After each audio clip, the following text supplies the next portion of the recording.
Good morning. It's Friday morning, and this is the Courage Hour, the end of the Courage Hour. I've been here solo this morning, which is good. I was able to meet my intention, worked in my journals, did some of my morning routine, and it always helps me to connect here, even just with me.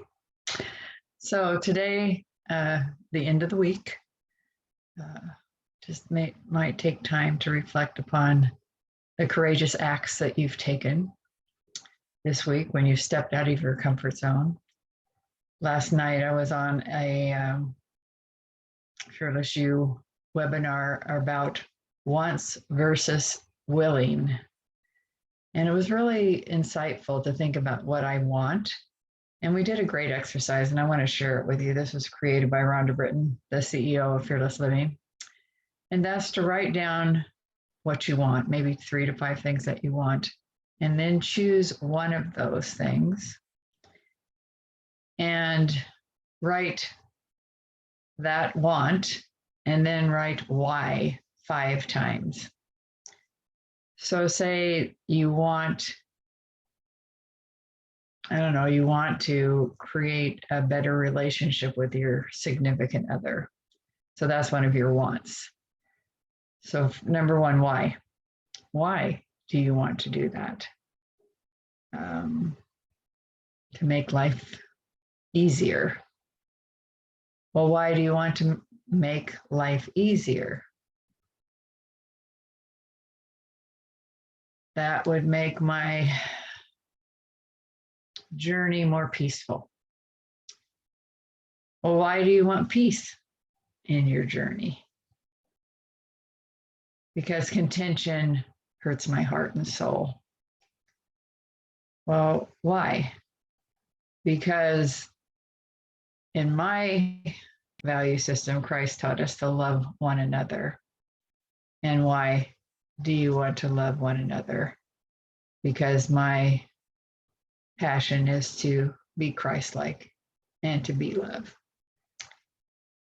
So there you get down to, I want a better relationship. Why do you want that better relationship? And drill down to, well, because I want to be love.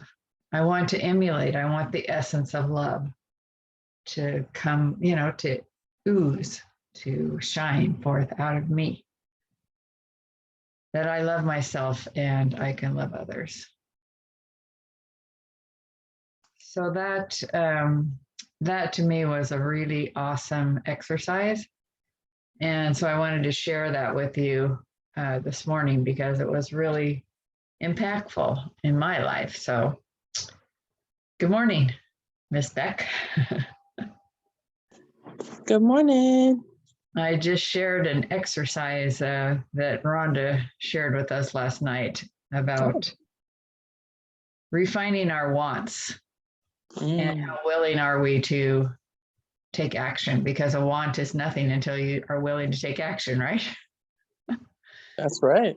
Yeah. So she had us write down 3 to 5 wants, that we wanted. And then from there, she had us choose one and then write 5 whys and then just drill down each time. Boy, you want that? Well, why do you want that? Well, why do you want that? Until you get to the 5th one. And generally by that time, you've gotten to the core of what you really want. Mm-hmm. And that was a great exercise. So I kind of went through it on the recording. So yeah, that's awesome. Yeah, it was a great exercise because, I'll just see what else I said. It's like we really want things, but are we willing to do anything about it? So I took quite a bit of notes on it, just because it was important to me to realize that, I don't even know what I want sometimes. Right. Yeah, it was like I had to really sit and think, do I have everything I want? I don't know.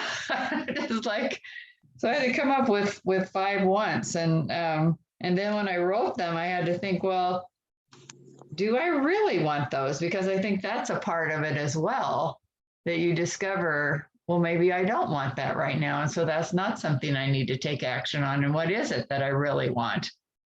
So it was pretty cool because I kind of felt like it took courage to just even think about that. Yeah, absolutely. Sometimes we think we know what we want.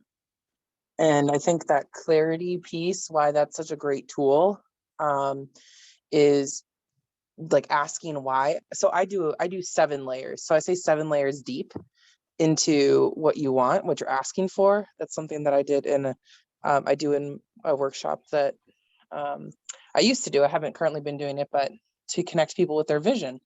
And it's so powerful, I think, because we don't know what to ask for or where to take action a lot of times because we aren't clear enough yet about what we do in fact want in order to take the proper action and give gratitude for when we receive those things that we do want, if we don't realize that it's actually what we wanted. Yeah, for sure. Yeah, I think I heard you talk about that once before, that you did that exercise, and I knew that I had done it before with Rhonda as well. So Yes. I think it's really powerful to drill down like that. And in fact, I wrote down, I don't want to forget that, to do it with a new client that I'm starting right now, because that person, one of the intake questions is, what do you want to get out of coaching? And I think I'll drill down with that person when I meet with them next week and do the same thing. Because it's easy to just say, oh, I want this, I want a better relationship with my spouse, or, I want to make more money, or whatever it is. But generally, you get down to the bottom of it, it has nothing to do with that original want. Yeah. Why do you want it? Yeah. Why? Yeah. Why? And then that's what will motivate you, right? Yeah, exactly. And it supports you in being able to,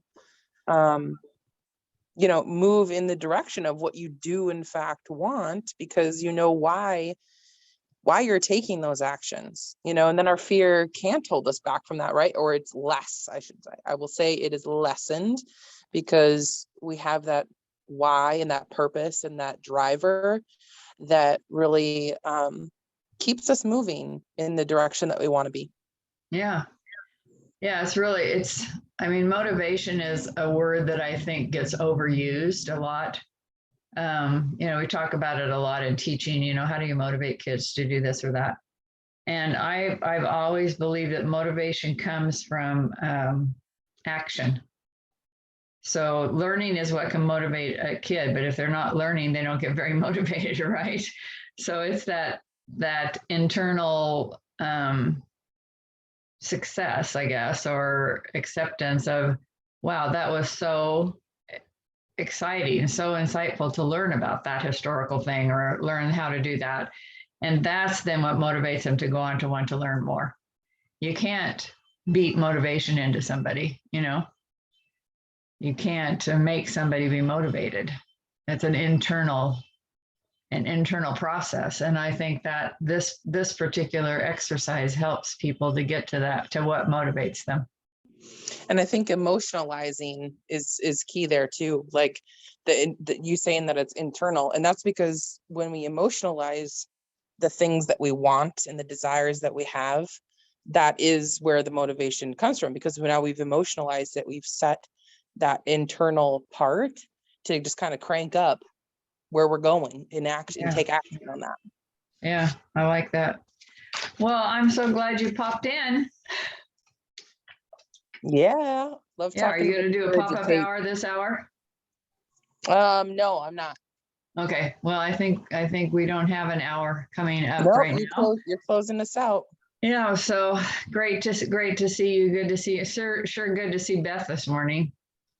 Yeah, absolutely. It was good. Yeah. Good faith hours. Yeah, for sure. All right. Well, I will see you soon. Weekend. Yes. Thank you. Have a great day.